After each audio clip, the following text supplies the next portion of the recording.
안녕하십니까, 김영희 전문가입니다. 참 최근에 시장의 수급 순환 속도가 굉장히 빠른 것 같아요. 그래서 정말 발빠르게 대응하지 않으면 수익적인 부분에서는 만족스럽지 않을 수가 있겠다. 사실 이 수익을 보기 위해서는 지금 현재 시장에서는 주도로 움직이고 있는 종목군들을 대응하지 않으면 굉장히 소외되는 그런 기분을 느낄 수가 있잖아요. 그래서 더욱더 특히나 지금 현재 시장에서는 강세로 움직일 수 있는 섹터 쪽을 대응을 하는 게 굉장히 좀 중요한 시장이 된 것 같습니다.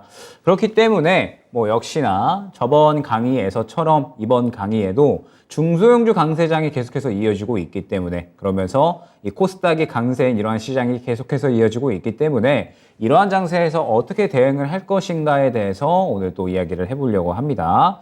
그러면서 결국에는 이 중소형주 강세장이다라고 하는 거는 계속적으로 이 코스피의 이 주를 이루는 대형주들이 움직이는 시장보다는 이 중소형주, 약간은 조그맣고 하지만 힘 있는 종목들이 굉장히 빠르게 순환이 돌면서 결국에는 또 이 종목별, 이 섹터별 이끄는 종목들이 한정되어 있는 상황에서 우리가 어떻게 대응을 할 것인가, 이 부분이 중요하겠죠. 때문에 이 중소형주 강세장에서 우리가 어떻게 종목들을 또 선별을 할 거고, 그 다음에 어떻게 대응을 할 것인가에 대해서 오늘은 종합적인 대응을 한번 이야기를 해보도록 하겠습니다. 그러면서 이야기를 했었던 부분이 결국에는 순환매 시장에 있어서 가장 중요한 게 무엇이냐, 여러 가지 매매 방법이 있겠죠. 지금 현재 상태에서 시장이 지금 계속적으로 강세가 나오는 섹터, 2차 전지나 혹은 반도체 이러한 종목군들이 있으니까 그 중에서 가장 실적이 잘 나오는 종목군들에 대해서 모아가는 전략을 취할 수도 있겠고요. 아니면은 지금 현재 예를 들어서 1등으로 움직이는 종목이 있다면 2등, 3등으로 움직이는 종목을 따라 타는 매매 방법도 있을 것 같고, 굉장히 여러 가지 매매 방법이 지금 현재 시장에는 있다라고 생각을 해주시면 될 것 같습니다. 다만 제가 여태까지 해왔었던 이 매매의 경험상, 그리고 제가 최근에 행하고 있는 트레이딩, 이 수급을 기반으로 한 트레이딩을 진행을 했을 때 결국에는 우리가 이 종목군들이 빠르게 움직이고 있는 상황에서 발빠르게 움직이려면 무엇을 확인하는 게 가장 또 우리가 잘 대응을 할 수 있는 그런 이 힌트가 될 것이냐라고 한다면 역시나 이 수급에 대한 부분이 큰 힌트가 될 것이다 라고 생각을 합니다. 이 수급이라고 한다라는 거는 사실 저는 이 관심과 동임이의어다라고 생각을 하거든요. 관심과 어느 정도 같은 의미를 가진다라고 생각을 합니다. 수급은 관심과 똑같은 의미를 가진다라고 생각을 하고 있고, 결국 시장에서 관심이 크게 쏠린다라고 하는 건 관심이 크게 쏠렸기 때문에 여러 투자자들의 이 수급이 몰릴 수밖에 없을 것이고, 그러면서 굉장히 강하게 움직일 수 있다라고 생각을 하고 있거든요. 그러면 제가 저번 시간에 패스트 팔로워 전략을 굉장히 많이 강조를 드렸었을 겁니다. 패스트 팔로워 전략이다라고 하는 건 시장에서 관심을 받는 종목들에 대해서 우리가 미리미리 선별을 하고, 그 관심을 받는 종목들을 발빠르게 따라타는 것, 따라가는 것에 대해서 우리가 패스트 팔로워 전략이라고 이야기를 했었죠. 그러면 우리가 이 순환매 시장이 계속해서 이어진다라고 하면, 그러면 이 수급만 잘 우리가 지켜본다라고 했을 때 이 수급을 기반으로 해서 매매를 공략하게 되면 어렵지 않게 또 우리가 계속해서 종목들에 대한 수익을 챙겨 나갈 수가 있지 않을까 하는 것이 지금 현재 안내드리고 있는 이 수급 기반 트레이딩에 대한 부분입니다. 그래서 저번 시간에는 반도체 다뤘었고, 그 다음에 저저번 시간에는 2차 전지에 대해서 다뤘었죠. 그래서 이번에는 반도체나 2차 전지 전체적인 최근에 종목들이 상승이 많이 나왔었기 때문에 상승이 나왔었던 종목들이 어떠한 과정, 어떠한 수급이 들어왔고 어떻게 기반을 형성을 해서 상승이 나왔는지 이 부분에 대해서 이야기를 해보도록 할 거고, 그 다음에 최근에 또 비단 2차 전지나 혹은 반도체뿐만 아니라 AI 쪽이라든지 로봇 쪽이라든지 그 다음에 오늘 같은 경우에는 디스플레이 쪽까지도 상승이 잘 나오고 있잖아요. 그래서 종합적으로 이야기를 해보면서 우리가 4월 달 시장을 어떻게 또 준비를 해야 될지에 대해서 한번 이야기를 해보도록 하겠습니다. 일단은 저번 시간에 또 이야기했었던 부분들을 살짝 반복을 해서 조금 더 복기를 해보면 반도체 이야기를 했었죠. 세계는 지금 반도체 전쟁 중이다라고 말씀을 드렸었고, 지금 총칼로 전쟁을 하는 게 아니라 반도체로 전쟁을 한다라고까지도 이야기가 나오고 있는 상황입니다. 그만큼 지금 이 반도체의 중요성은 굉장히 커지고 있는 상태에서 지금 미국과 중국, 그 다음에 유럽과 우리나라 계속적으로 이 반도체에 대한 공급망 재편에 대한 이야기들 진행을 하고 있다라고 생각을 해주시면 될 것 같아요. 그렇기 때문에 이 공급망에 대해서 이제 어느 나라가 선제적으로 선두를 좀 잘 가져가느냐, 그리고 이제 앞으로 이 중요성이 커질 만한 이 비메모리 쪽과 그 다음에 다시 한번 회복이 될 이 메모리 업황에 대해서 누가 또 선제적으로 점유율을 가져가느냐, 이 부분이 지금 상당히 중요하다라고 생각을 해주시면 될 것 같습니다. 그러면서 이제 각국에서 반도체에 대해서 이제 자국주의 정책들, 그리고 이 투자를 해 나가는 과정에 있어서 굉장히 적극적으로 정부와 기업들이 움직이고 있죠. 그래서 지금 현재 이 반도체가 여태까지 3차 산업의 어떻게 보면 기반이라고 볼 수가 있었겠지만, 마찬가지로 4차 산업에서도 가장 중요한 이 산업의 쌀이 될 것이다 라고 생각을 해주시면 될 것 같습니다. 그렇기 때문에 반도체는 지금 현재 공에서 굉장히 주목을 해야 될 것 같고, 제가 오기 전에 또 이제 시간으로 잠깐 보고 왔는데, 최근에 주목을 받았었던 뭐 이제 하나마이크론이라든지 이제 또 반도체 종목들이 또 이제 시간으로 강세 흐름이 나타나고 있더라고요. 결국에는 이제 이 반도체가 시장에서 강세를 보일 수밖에 없다라고 생각이 되고 있고, 이제 2분기에 들어서잖아요.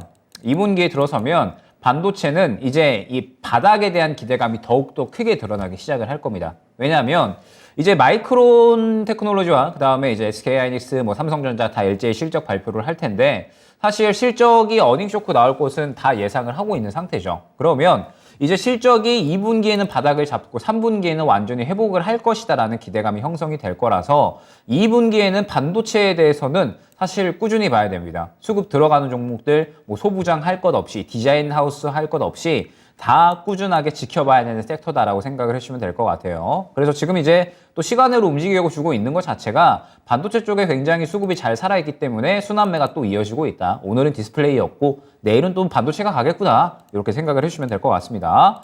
그러면서 반도체가 왜 이렇게 가고 있느냐, 결국에는 이제 삼성에서 스타트를 끊어줬죠.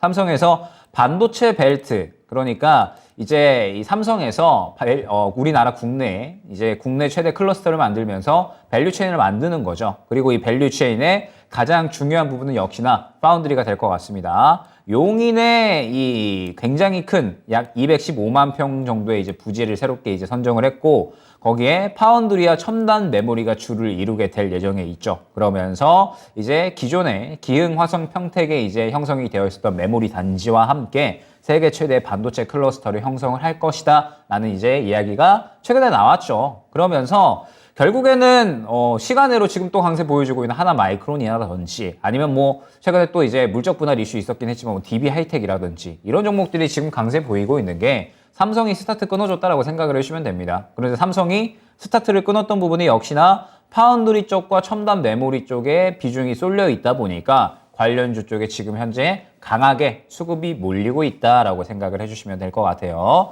그래서 지금 이쪽은 결론적으로 계속해서 순환을 준비를 해야 되고, 우리가 집중을 해서 이 수익을 챙겨 나가야 되는 섹터다. 반도체는 중요했지만 앞으로 더더욱 중요해질 것이다 생각을 해주시면 될 것 같습니다. 그러면서 비단 이제 기업뿐만 아니라 역시나 우리 정부에서도 굉장히 드라이브를 걸어주고 있죠.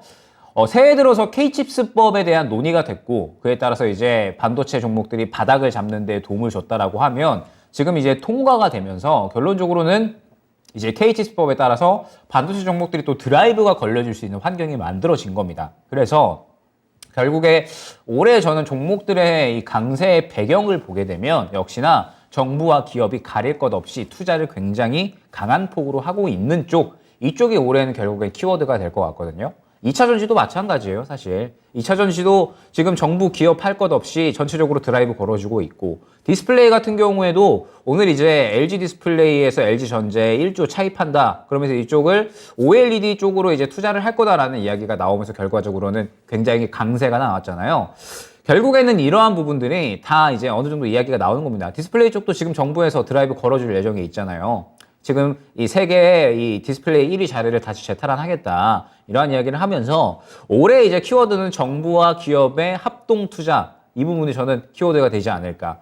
그러면은 결국에는 또 우리나라 비중이 가장 높은 게 어디냐? 역시나 반도체죠. 수출 비중이 사실 최근 들어서 더더욱 높아지고 있는 상황이고 아마 더 높아질 겁니다. 왜냐하면 지금 삼성전자가 이미 메모리 쪽에서는 선두를 가지고 가고 있는 상황에서 재고가 지금 많이 쌓여 있잖아요. 그런데 2분기부터 이제 점차적으로 재고가 줄어든다라는 이야기가 나올 거고요. 그 다음에 3분기부터는 가격 완전히 회복이 된다라고 하면 이제 메모리 업황은 다시 한번 회복이 되면서 재고가 줄어들 거니까 수출 또 늘어날 거고, 그 다음에 삼성전자가 지금 이 TSMC 따라잡으려고 파운드리에 대폭 투자를 하고 있으니까 마찬가지로 파운드리 쪽에도 수주권들이 계속해서 늘어나게 되면 결국에는 수출 비중이 또 반도체가 상당히 큰 폭을 차지를 할 수가 있겠죠. 그래서 나라에서 정부에서는 도저히 버릴래야 버릴 수가 없고 가장 적극적으로 드라이브를 걸어줄 수밖에 없는 산업이다라고 생각을 해주시면 될 것 같습니다. 그래서 KH수법에 따라서 투자 증대 효과 그리고 이제 이 세금 경감 효과가 현재 이제 어느 정도 기대가 된다라고 생각을 해주시면 될 것 같고 지금 이제 뭐 이러한 부분들 때문에 지금 또 추가적으로 반도체 쪽이 시간외로 또 강세를 보이고 있다 생각을 해주시면 될 것 같아요. 그러면서 결국에는 이제 이 반도체 쪽은 메모리 업황이 회복이 된다라고 했을 때 삼성전자가 확고한 메모리 1위 자리를 가져가고 있고 TSMC와는 또 비메모리 투자 확대를 하면서 2강 체제를 만들어 나갈 것이다라는 기대감이 현재 형성이 되어 있죠. 저번에 말씀드렸었지만 TSMC의 이 삼성전자가 부족하다라는 평가를 받는 건 기술력이 아니라 생산 능력입니다. 생산 능력이 이제 부족하다라는 평가를 받고 있어서 이번에 이 생산 캐파를 대폭 늘리는 쪽으로 용인에 이제 투자를 한 거거든요. 그래서 결국에는 이제 삼성전자가 비메모리 쪽으로도 완전히 점유율이 늘려 나간다라고 했을 때 조금 있으면 이제 반도체가 정말 시장을 주도하는 흐름이 나오지 않을까. 2차 전지가 최근에는 사실 시장을 좀 전체적으로 주도를 했었잖아요. 생각을 해보면 작년 4분기 정도부터 이제 올해 1분기 정도까지는 이제 이 2차 전지가 약간 큰 틀로서 주도주를 이제 어느 정도 이루어졌고 그 다음에 AI 쪽도 같이 좀 강세 흐름이 나와줬었는데 이번 2분기에는 저는 역시나 반도체 쪽을 상당히 좀 기대할 만하다라고 생각이 됩니다. 결국에는 메모리 업황이 이제 3분기에는 정상화가 될 거니까 기대감은 2분기에 가장 크게 형성이 될 거잖아요. 그래서 2분기에는 반드시 좀 지켜봐야 될 것 같고요. 그 다음에 비메모리 쪽도 마찬가지로 투자를 지금 계속해서 늘리고 있으니까 반도체 업황에 대한 기대감이 형성이 되면 당연히 또 비메모리 쪽도 올해 삼성전자가 힘을 쏟고 있으니 당연히 또 기대감이 형성이 되겠죠. 그래서 반도체는 지금 무조건 보셔야 됩니다. 그래서 이제 어찌됐든 이렇게 이제 반도체 이야기를 하면서 제가 이렇게 이야기를 했었죠. 중소형주 강세장이 계속될 수밖에 없다라고 이제 이야기를 했었습니다. 왜 이제 이 중소형주 강세장이 이어질 수밖에 없냐라고 했을 때 결론적으로는 지금 현재 구간에서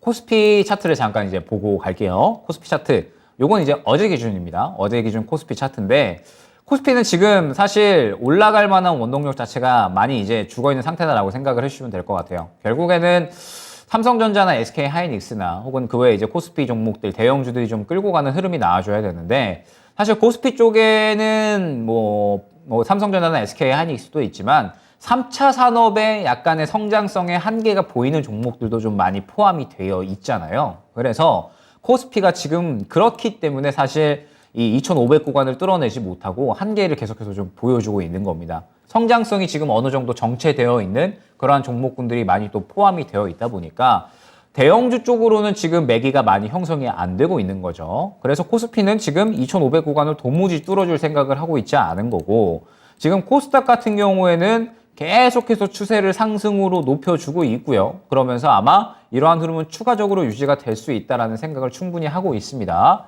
왜냐하면 최근에 시장의 분위기가 저는 너무 좋게 형성이 됐다라고 생각을 하고 있거든요. 우리가 이제 조금 그 시간을 거슬러 봐서 생각을 해보면 최근에 이 올해 들어서면서 딱 이 네 가지 섹터로만 이야기를 할 수가 있을 것 같습니다. AI와 그 다음에 로봇과 반도체, 2차 전지 이렇게 이제 딱 네 가지로 이야기를 할 수 있을 것 같은데 AI와 로봇은 완전히 이제 성장주 그리고 중소형주 쪽으로 볼 수 있을 것 같고요. 그 다음에 반도체와 2차 전지를 좀 봐야 될 것 같은데 사실 얘네들도 대형주는 약간은 심심했거든요. 대형주는 약간은 심심했었습니다. 결론적으로는 반도체와 2차 전지 쪽도 소형주 쪽이 순환이 굉장히 잘 나오면서 강세를 보였거든요.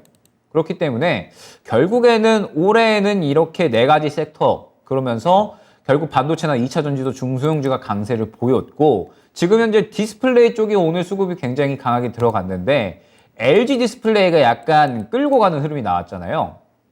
LG 디스플레이가 굉장히 좀 끌고 가는 흐름이 나와줬는데 여기서 LG 디스플레이가 끌고 가는 흐름이 나와줬고 결론적으로 상한가 간 종목은 선익 시스템과 야스였죠. 그죠? 선익 시스템과 이제 야스가 결론적으로는 상한가를 갔습니다. 그러면 지금 현재 상태에서 힘은 중소형주 쪽이 조금 더 확연하게 강하게 받고 있는 시장이구나. 완전히 중소형주 쪽에 강한 매개가 형성이 되어 있구나. 이 부분을 생각을 해주시면 될 것 같습니다. 그러면서 이제 또 중요한 부분이 무엇이냐라고 했을 때 요거죠. 뭐냐면 지금 이 패드워치입니다. 패드워치고 어제 기준이에요. 어제 기준이고 지금 이제 보게 되면 금리 동결 가능성이 지금 계속 이제 절반을 넘어서고 있는 상태입니다. 요거는 이제 추가적으로 한 번 더 베이비 스텝을 할 가능성이 있는데 이제 5월 달에 FOMC가 예정이 되어 있잖아요. 그래서 3월 달 FOMC가 마무리가 됐고 베이비 스텝으로 이제 진행이 되면서 5%로 결국 기준금리가 정해졌죠. 그런데 연준 인사들 중에 10명, 그러니까 과반이 넘어가는 인수가 이제 한 번 정도만 베이비 스텝을 더 진행을 하면 될 것 같다라고 이제 이야기를 했습니다. 투표권을 던졌고, 그래서 한 번 정도 더 베이비 스텝을 진행을 한다라고 하면 5.25% 수준에서 금리 인상이 마무리가 될 수 있다. 이러한 기대감이 형성이 되고 있고, 지금 시장 투자자들은 이를 넘어서 5월 FOMC 때 금리 동결할 거고 7월 달에는 금리 인하할 거다. 약간 이제 이러한 기대감들이 형성이 되고 있는 거예요.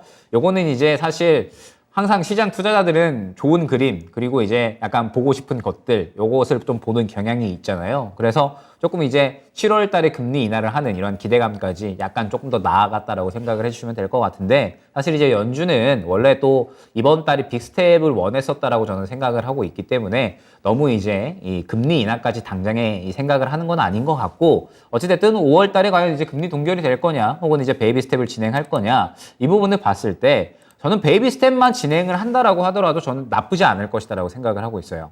왜냐라고 하면 베이비 스텝을 진행을 한다라고 하더라도 거의 금리 목표치에는 도달을 하게 됩니다. 금리 목표치에는 거의 도달을 하게 되고요. 그러면서 금리 목표치에 도달을 한다라고 했을 때 이제는 남은 스텝이 금리 인하밖에 없다라는 거죠. 이제 금리 목표치에 도달을 하게 되면 아마 그 고금리 기준을 어느 정도 유지를 할 것 같습니다. 그런데 최근에 사실 은행권 시스템이 뭐 미국 쪽에서는 어느 정도 일단락되는 분위기인데 자꾸 유럽에서는 이야기가 나오고 있잖아요. 최근에 이제 도이치뱅크 CDS 프리미엄 200 넘어갔다라는 이야기를 좀 들으셨죠? 그래서 이거 또 이제 이 도이치뱅크가 독일에서는 정말 이제 최고로 큰 규모의 은행인데 이런 은행까지도 지금 부도 이야기가 나오고 있다?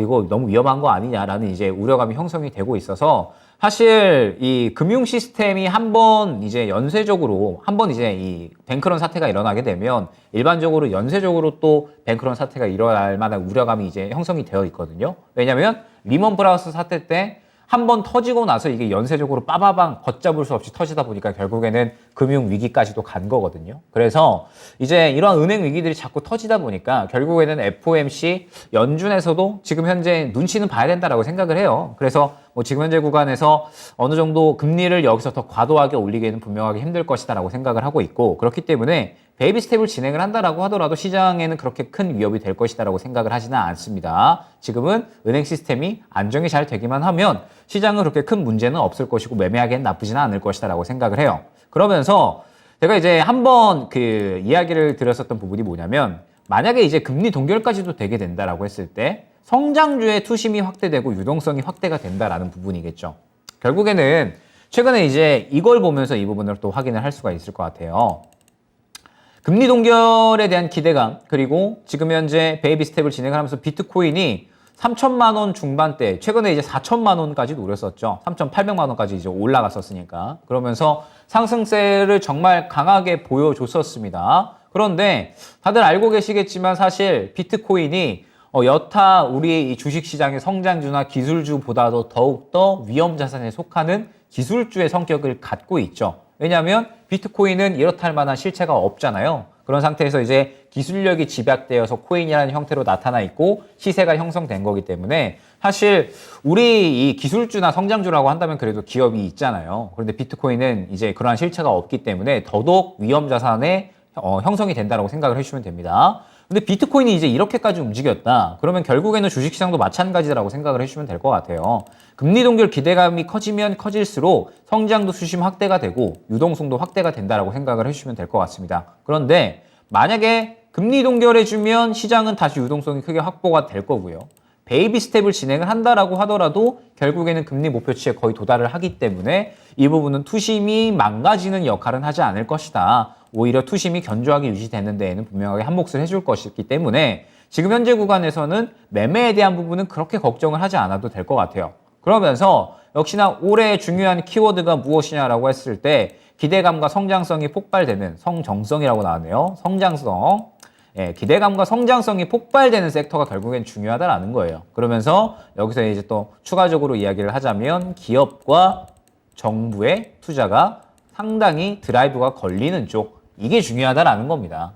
그러면 이제 올해 강세 나왔었던 섹터들이 다 이런 이 내용들에 속하잖아요. AI 쪽도 기대감 성장성 굉장히 기대가 되고, 그러면서 기업도 투자하고 정부도 투자하고, 로봇도 마찬가지고요. 반도체도 마찬가지고 2차 전지도 마찬가지입니다. 그리고 디스플레이까지. 약간의 어느 정도 이제 이 큰 틀의 흐름은 잡히실 것 같습니다. 4차 산업으로 이제 지금 넘어가고 있는 구간이거든요, 사실. 제가 아까 진짜 쉬운 진단하면서 이런 이야기를 했었어요. 최근에 이제 택시비 엄청 인상되고요. 그 다음에 치킨 값도 인상했죠. 영화비도 인상을 하는데, 원래는 이렇게 가격들 인상하게 되면 우리나라 국민들이 그때 당시에는 굉장히 좀 구설수가 있고 약간 이야기를 하고 비난을 하는데, 약간의 시간이 지나가게 되면 그냥 소비를 했습니다. 왜냐하면 충분히 감당할 만한 수준의 물가였기 때문에. 그런데 최근에는 약간 흐름이 달라졌죠.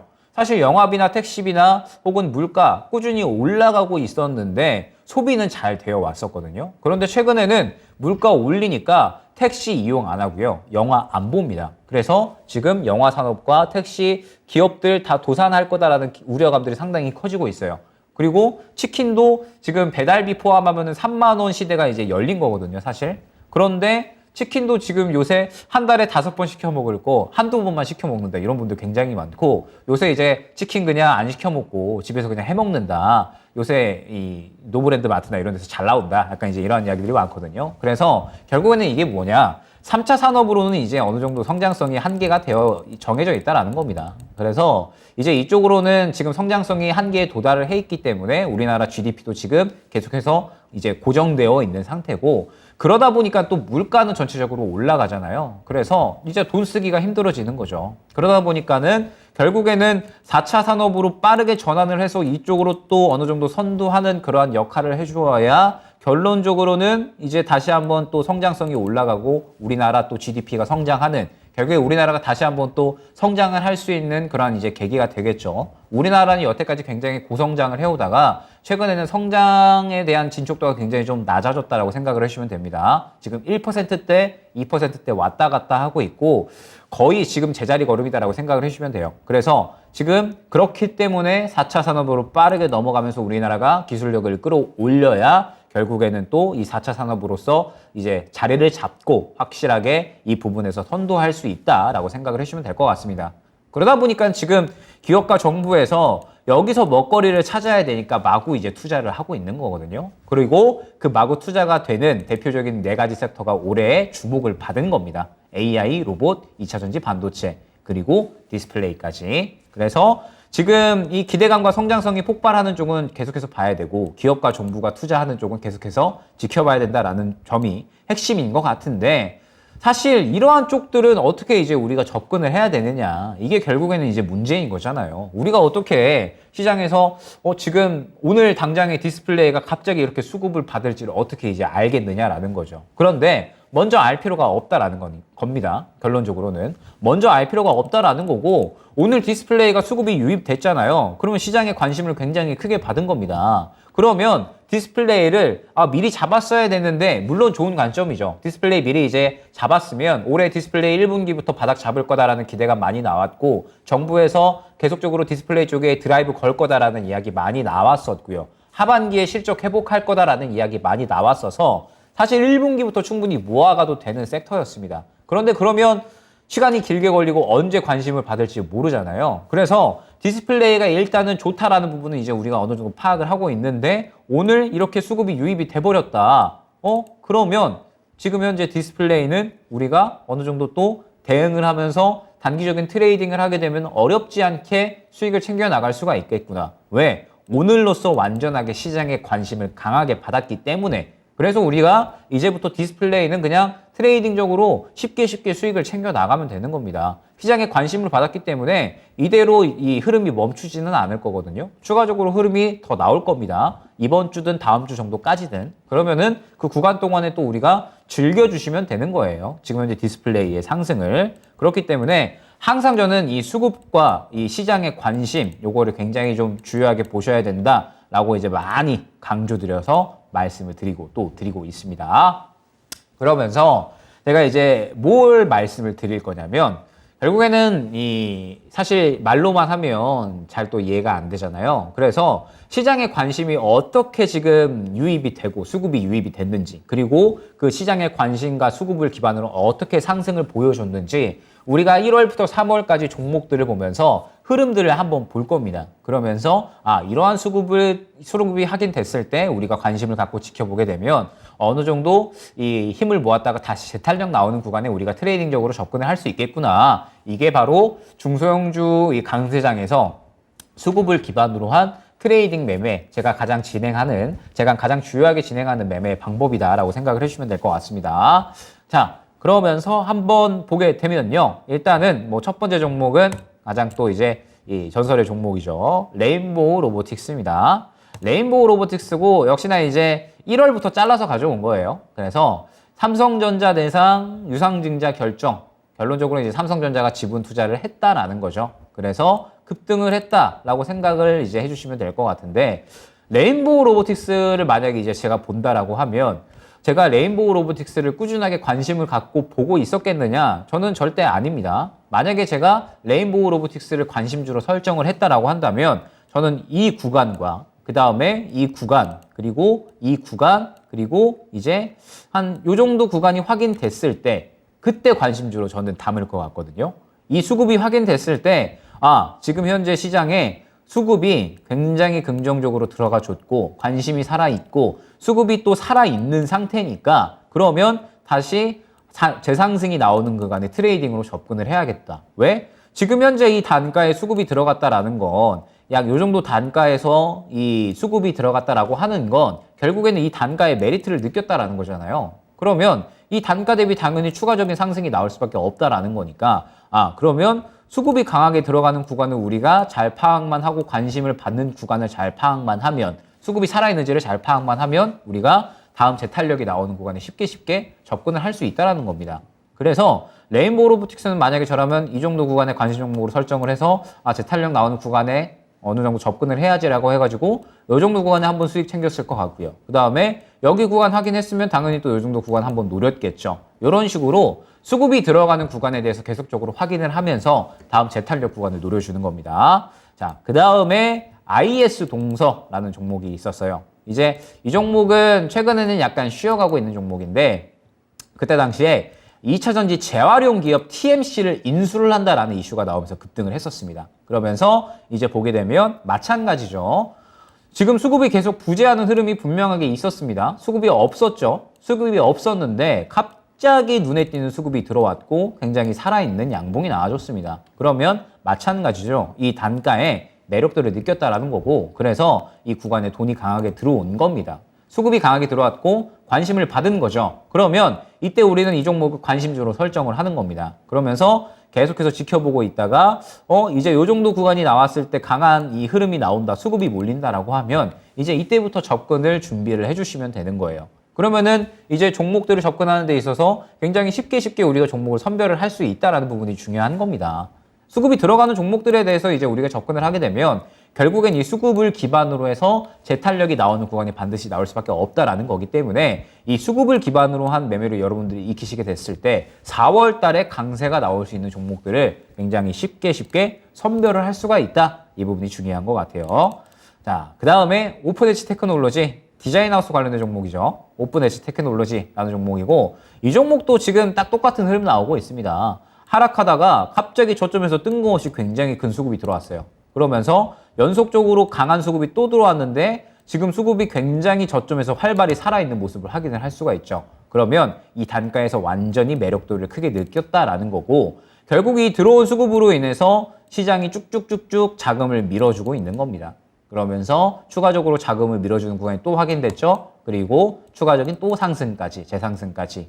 디자인하우스가 이번에 이제 삼성전자의 파운드리 쪽 투자의 가장 큰 수혜주로 꼽히잖아요. 그런데 삼성전자가 이제 이때 1월부터 계속 꾸준하게 M&A에 대한 이야기들은 나왔었습니다. 그래서 디자인하우스가 가장 또 최우선순위가 될 것이다라는 이야기가 나오고 있어서 사실상 이때부터 이제 꾸준하게 관심을 받았었죠. 그래서 오픈엣지 테크놀로지 같은 경우에도 결국에는 수급에 의거해서 굉장히 좋은 상승이 나왔다라는 점을 생각을 해주시면 될 것 같습니다.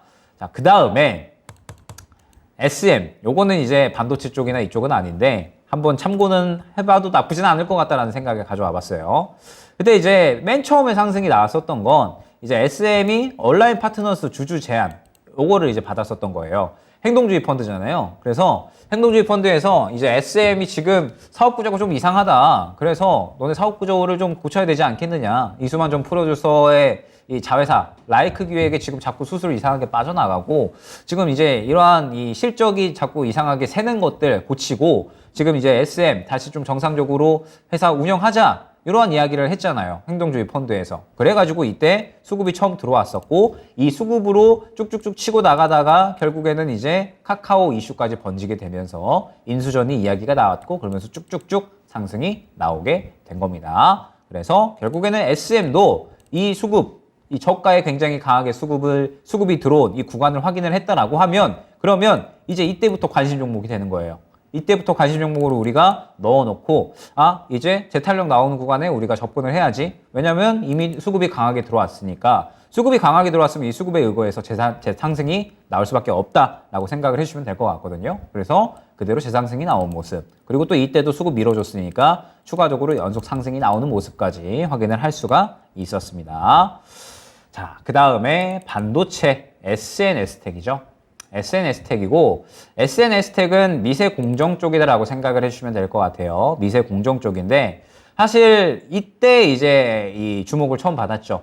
이때 이제 펠리클 양산한다라는 기대감이 이제 어느 정도 나왔고 결국 파운드리 쪽에는 또 미세 공정 쪽이 굉장히 중요하기 때문에 EUV 쪽의 미세 공정 종목들 관련된 종목들이 시장에서 지금 상당히 수급을 많이 받고 있습니다. 근데 사실 이때 수급은 살짝 저는 애매했던 것 같다라고 생각이 되고 SNS텍이 사실 좋았던 거는 최근이었죠. 이때 그죠? 요때랑 그 다음에 요때 수급이 이제 굉장히 강하게 들어가는 모습들을 보여줬었고 순전히 밀어주는 수급을 어느 정도 또 나타내줬기 때문에 이 구간부터 또 추가적인 상승이 나오는 모습을 확인을 할 수가 있었습니다. 아마 저라면 이때는 그렇게 관심 있게 보지는 않았을 것 같고 딱 요 정도 구간 나왔을 때 관심 있게 지켜봤을 것 같습니다. 그래서 SNS텍도 마찬가지 결국에는 수급이 들어갔고 그 수급을 의거해서 추가적인 상승이 나왔다 생각을 해주시면 될 것 같고요. 자, 그 다음에 최근에 이제 시장에서 상당히 핫하게 떠오른 종목이 있었어요. 저는 이 종목을 시청자분들이 굉장히 좀 좋아하시는 것 같더라고요. 어떤 종목이냐면 원준입니다. 원준. 원준도 최근에 수급이 굉장히 괜찮았었던 종목 중에 하나인데 원준 같은 경우에는 지금 이제 바닥 잡아주고 꾸준하게 이제 어느 정도 이 자리 잡으면서 실적이 좋아질 것이다라는 이야기가 최근에 많이 나왔었죠. 그러면서 지금 현재 이제 이 계속적으로 수혜가 이제 늘어날 것이다. 고객사가 늘어나면서 수혜를 받을 수 있는 구간이 늘어날 것이다. 이야기가 나왔고 그러면서 사실 원준은 수급 흐름이 최근에 이 1월 달 정도부터 나빴던 적이 없습니다. 요때에도 사실 저는 물량 담았다라고 생각되고요. 이때에도 물량 담았다라고 생각되고요. 이때에도 물량을 담았습니다. 그리고 원준이 최근에 요 구간도 마찬가지로 물량을 담았다라고 생각을 하거든요. 그래서 원준은 아마 접근하셨던 분들에게는 사실 굉장히 효자 종목이 아닐까라고 생각이 되고 그래서 시청자분들이 꽤나 이제 좋아하시는 종목인 것 같아요. 최근에 이제 수급 들어왔었던 구간이 있었다라고 하면 그 수급에 의거해서 또 그대로 좋은 상태가 보여줬었던 종목이라 그래서 시청자분들이 좋아하는 게 아닐까라는 생각을 해봅니다. 그래서 원준도 굉장히 좋은 수급에 의거한 상승을 보여줬고 지금 이제 원준이 최근에 이 정도 수급 들어오고 이제 한 차례 정도 더 탄력 나와줬잖아요. 그러면 이제 원준은 지금 최근에 이 정도 구간에서는 윗꼬리 그리면서 차익 실현 나와줬기 때문에 이제 슬슬 관심에서 멀어지는 종목이다. 다시 또 이 정도의 수급이 들어가면 좋은 종목이다 생각을 해주시면 될 것 같습니다. 자, 그 다음에 텔레칩스죠. 텔레칩스 같은 경우에는 이제 뭐 시스템 반도체 쪽에 의해서 상당히 좋은 상승이 나왔었는데 그때 당시에는 이제 이러한 이야기가 나왔었어요. 삼성전자가 BMW와 차량용 반도체 핵심 칩을 개발한다. 이러한 이야기가 나왔었고, 텔레칩스가 이제 자율주행 쪽으로 많이 엮여서 움직이는 종목이잖아요. 그러면서 텔레칩스를 보게 되면 결국에는 딱 요 구간이 바로 눈에 띄실 겁니다. 바로 눈에 띄셔야겠죠? 지금 보게 되면 텔레칩스가 바닥에서 그냥 쭉 횡보하다가 갑자기 눈에 띄는 수급이 크게 들어가 버린다. 이거는 반드시 누군가가 관심을 크게 가졌고 이 단가에 크게 메리트를 느꼈다라고 생각을 해주시면 됩니다. 그러면 이 단가의 메리트를 느껴서 이 구간에 들어갔으니 결국에는 이 구간보다 높게 주가가 형성이 될 수밖에 없겠죠. 그래서 그대로 주가가 쭉쭉쭉 치고 나가는 모습을 확인을 할 수가 있습니다. 그러면 이제 만약 저라면 이제 이 정도 구간에선 차익 실현 나왔으니까 어느 정도는 차익 실현 관점으로 지켜볼 것 같고, 지금은 최근에는 그렇게 또 강한 수급은 없기 때문에 당분간 또 관심에서 멀어진 종목이 되지 않았을까. 다만 이전에 이 구간에서 수급이 들어온 모습은 굉장히 긍정적이었다 정도로 생각을 해주시면 될 것 같습니다. 자, 그 다음에 또 이제 오픈 엣지 테크놀로지에 이어서 가온칩스, 디자인하우스 쪽을 또 봐야겠죠. 가온칩스를 이제 한번 봐야 될 것 같은데, 가온칩스는 한번 수급 들어오고요. 차익 실현 나왔다가 다시 수급 들어오고 또 차익 실현 나오고 있다. 이렇게 이제 생각을 해주시면 될 것 같아요. 어떤 구간이냐면 가온칩스도 이제 새해 들어와서는 사실 수급이 꾸준하게 긍정적이었어요. 나쁘지는 않았었거든요. 그런데 이제 그렇게 강하지는 않았었는데 저는 이 구간의 수급이 정말 굉장히 긍정적이었다라고 생각을 합니다. 순전히 밀어주는 수급이 굉장히 좀 많이 들어와 줬었기 때문에 이 구간의 수급에 의거해서 또 마찬가지로 그대로 약 2만 원 중반대에서 3만 2천 원 정도까지 추가적인 상승이 나오는 모습을 확인을 할 수가 있었죠. 그런데 가온칩스는 이 수급이 들어왔다가 요 정도 구간, 3만 2천 원 정도 구간에 그대로 이제 윗꼬리를 그리면서 차익 실현이 나왔기 때문에 당분간 또 이제 관심에서 멀어져 있었습니다. 그런데 다시 또 이제 삼성전자가 파운드리 투자한다라고 하면서 디자인하우스 쪽에 또 수급이 어마어마하게 들어갔죠. 그래서 마찬가지로 가온칩스가 또 관심 종목으로 설정이 됐고 마찬가지 추가적인 탄력에 대한 구간을 노릴 수가 있었다 정도로 해석을 해주시면 될 것 같습니다. 그러면서 가온칩스까지도 살펴봤고요. 그 다음에 AI의 MDS테크죠. MDS테크가 이제 그야말로 가장 좋은 수급의 형태의 하나다 생각을 해주시면 됩니다. 어떤 거냐면 결국에는 MDS테크가 이 구간이죠. 그리고 이 구간 바로 확인이 되죠. 그리고 최근 구간, 요 구간 바로 이제 쭉쭉쭉 확인이 됩니다. MD스테크는 엔비디아의 파트너사죠. 그리고 엔비디아가 지금 현재 AI 반도체의 가장 큰 수혜주다라는 이야기가 나오고 있습니다. 그러면서 지금 보게 되면 MD스테크는 순전하게 이 수급이 들어가는 구간을 굉장히 좀 쉽게 잘 보여주고 있어요. 그리고 이 수급이 들어간 구간 대비 굉장히 또 쉽게 상승이 나와준다라는 부분을 확인을 할 수가 있죠. 그러면서 고점 구간에 도달을 했을 때 차익 실현보다는 오히려 또 물량을 담고 있기 때문에 이 종목은 또 눌렸다가 재상승 나오고 있고, 지금 이 정도 구간을 봤을 때 MD스테크는 또 여기에서 추가적인 상승이 또 나올 수가 있겠구나, 이 부분을 한번 생각을 해보시면 됩니다. 그러면 이제 또 우리가 생각을 해볼 수가 있는 거죠. AI 아직 안 죽었구나, AI 살아있구나, 이렇게 이제 연쇄적으로 생각을 한번 우리가 이어나갈 수가 있는 겁니다. 그래서 MD스테크도 이러한 이 수급의 방향성에 의해서 좋은 상승이 나왔다 생각을 해주시면 될 것 같고요.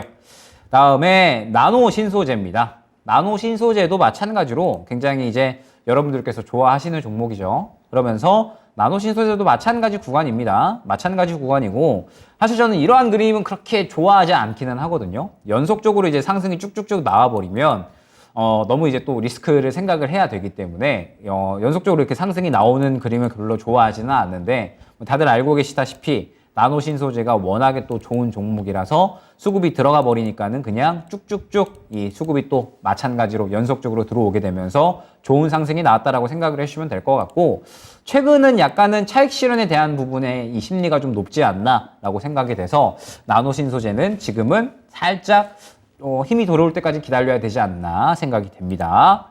자, 그 다음에 뷰노. 요거는 이제 의료용 AI 쪽이죠. 의료용 AI 쪽이고, 뷰노도 마찬가지로 뭐 수급에 대한 부분은 굉장히 쉽게 긍정적으로 잘 보여줬다라고 생각을 합니다. 일단은 요 구간 순전히 수급이 들어와 줬었고요. 그 다음에 마찬가지로 이 구간에도 굉장히 강한 힘이 들어오면서 수급이 그대로 밀어줬으니까 마찬가지 추가적인 상승이 나오는 모습을 확인을 할 수가 있습니다. 최근에는 약간의 차익 실현 나오는 그림이 조금 확인되죠. 뷰너가 이제 결국에는 또 AI 쪽으로 강하게 엮이면서 굉장히 큰 상승이 나왔다라고 생각을 해주시면 될 것 같고, 마찬가지 AI가 다뤄질 때마다 이 수급에 대한 부분들이 그대로 강조가 되면서 좋은 상승이 나와줬다라고 생각을 해주시면 될 것 같습니다. 그러면서 이제 뭐 전체적으로 종목들을 이제 중간 정도까지 이제 확인을 했는데, 결국에는 이제 다 마찬가지 모습이다라는 것을 확인을 할 수가 있을 것 같아요. 섹터가 AI든 2차 전지든 반도체든 무엇이든 로봇이든 결국에는 수급 들어가고 그 수급에 의거해서 시장에 관심을 받고 그리고 추가적인 상승이 나온다라는 모습을 여러분들이 확인을 하셨죠. 그러면 이제 여러분들이 앞으로 4월달 장세 준비하는데 이런 그림 나오는 종목들에 대해서 이제 종목들을 골라가시면 되는 겁니다. 자, 그러면서 이제 마저 또 이야기를 해보도록 한다면, 최근에 이제 저스템, 오늘까지도 이제 추가적인 상승이 나오고 있죠.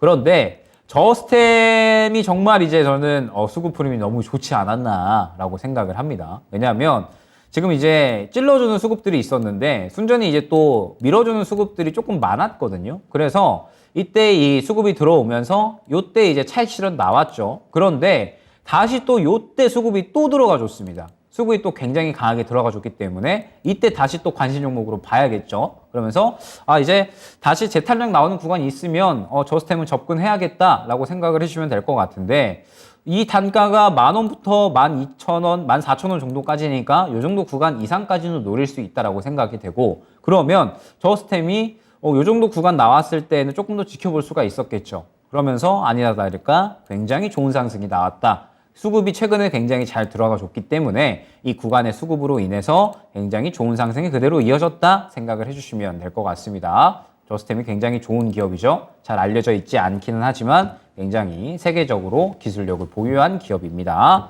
그래서 눌리게 되면 또 한번 접근을 노려볼 수 있을 만한 기업이고요.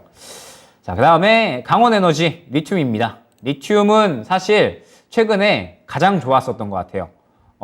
만약에 매수를 못 하신 분들은 정말 배가 아플 정도로 정말 좋은 수급 흐름을 보여줬습니다. 왜냐면, 자, 너무 대놓고 보여주죠? 수급이 그냥 대놓고 들어가는 모습을 확인을 할 수가 있습니다. 그러면서 이때 윗골이 그리기는 했는데 돈을 오히려 더 밀어 넣었어요, 이 구간에. 그러면, 진짜 강원에너지는 이 정도 구간까지도 돈을 완전히 밀어 넣고 있기 때문에 이거 더 가겠구나 라고 그냥 어렵지 않게 생각을 할 수가 있었던 겁니다. 그래서 강원에너지가 지금 이제 어제 상한가까지도 가버렸던 모습.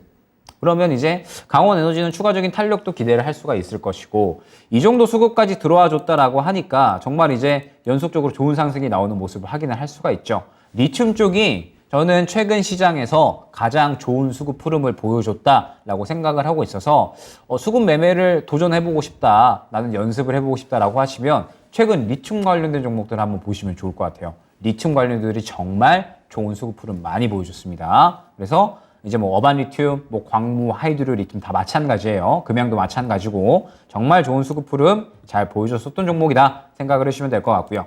뭐 마찬가지 EM플러스도 마찬가지입니다. EM플러스 같은 경우에는 사실 가장 좋았었던 구간은 이 구간이다라고 생각이 되거든요. 이때 이제 2차전지 방열 소재 이야기 나오면서 지금은 리튬 쪽으로 이야기가 많이 나오고 있기는 하지만, 이때 당시에는 2차전지 방열 소재 이야기 나오면서 수급이 여태까지 들어왔었던 구간 대비 굉장히 크게 들어왔다라는 것을 확인을 할 수가 있죠. 그래서 이때 충분히 저점에서 추가적인 상승을 기대를 할 수가 있겠구나라고 생각을 했고, 아니나 다를까 굉장히 좋은 상승이 나와줬었던 모습 확인을 할 수가 있습니다. 최근의 상승은 리튬 쪽에 이제 굉장히 좀 강세를 보이다 보니까 이쪽에 좀 수혜를 많이 받았다라고 생각이 되고, 가장 좋았던 수급은 요 구간이었다 생각을 해주시면 될 것 같습니다. 자, 그 다음에 또 최근에 이야기 많이 나오고 있죠. 요 종목도 응원하시는 분 많던데 DB하이텍입니다. DB하이텍인데 DB하이텍은 제가 이제 요 구간 확인하고 나서 DB하이텍 무조건 한 번 더 가겠다라고 생각을 했어요. 왜냐하면 저가 부근에서 갑자기 눈에 띄는 수급이 한 번 더 들어온다? 이거는 무조건 의미가 있다라고 밖에 생각을 할 수가 없었거든요. 그래서 DB하이텍은 무조건 더 가겠다라고 생각을 했고, 지금 이제 요 구간에 수급을 완전히 밀어줬잖아요. 그래서 이거는 불타게도 되겠다, 더 가겠다라고 생각을 했습니다. 그러면서 역시나 아니나 다를까 더 가는 모습을 보여줬고, 지금 이제 오늘까지 추가적인 상승 나오고 있잖아요. 그런데 오늘은 살짝 이제 윗꼬리 그리고 차익 실현 나오고 있어서 DB하이텍은 슬슬 이제 이전 매물대에 부딪히면서 차익 실현이 약간 나올 만한 구간이다 생각을 해주시면 될 것 같습니다. 그 다음에 아까 말씀드렸던 어반 리튬. 최근에 가장 좋았었습니다. 정말 이제 가장 좋은 수급풀을 보여줬었던 종목인데, 자, 이 구간에 순전히 수급 들어갔죠. 순전히 수급 들어갔고 또 수급 한 번 더 밀어줬습니다. 그러면 어반리튠은 이제 이렇게 수급이 들어왔다라고 했을 때 무조건 최우선적인 관심 종목으로 설정을 해서 매매를 준비했어야 되는 종목이 아닌가라고 생각을 해요. 물론 지금 리튬 관련주들이 슬슬 이제 오늘도 추가적인 상승 나왔죠. 지금 또 밀어줬기 때문에. 그래서 오늘도 추가적인 상승 나오기는 했는데 슬슬 이제 약간은 차익 실현에 대한 부분은 이제 어느 정도 생각을 해야 될 것 같긴 하거든요. 다만 어반리튬이 최근에 수급 흐름이 너무 좋았다라는 점. 그래서 어반리튬은 정말 접근하신 분들은 정말 잘하셨다. 혹시나 접근 못하셨던 분들은 이런 흐름 나오게 되면 정말 이제 꼭 잘 보셔야 된다 생각을 해주시면 될 것 같습니다. 그 다음에 마지막으로 지금 시간으로 상승이 잘 나와주고 있는 하나마이크론. 하나마이크론은 제가 그때 당시에 이제 방송에서 이 정도 구간까지 상승 나왔을 때 이거는 그냥 물려도 된다라는 생각으로 그냥 모아가셔라 라고 많이 말씀드렸었어요. 왜냐하면 수급을 그냥 순전히 밀어놓고 있는 구간이었고 반도체 업황 좋아질 거는 뻔한 거였으니까 파운드리 쪽에 또 가장 수혜를 받을 수 있을 것이다 라는 이야기, 시스템 반도체 쪽에 수혜를 받을 수 있을 것이라는 이야기 나와서 하나마이크론은 그냥 이 구간 때 저는 뭐 물려가도 오히려 싸게 이 구간을 주는구나, 모아가셔라 라고 말씀드렸고 더 가면 땡큐다 이렇게 이제 말씀을 드렸었습니다. 그러면서 아니나 다를까 수급 완전히 밀어주니까 그냥 쭉쭉쭉 밀어주는 상승 나오고 있죠. 그리고 오늘 추가적인 상승 나오더니 시간으로 또 큰 상승 나오고 있습니다. 역시나 하나마이크론이 이 수급에 대한 반응 굉장히 잘 해줬다라고 생각이 됩니다.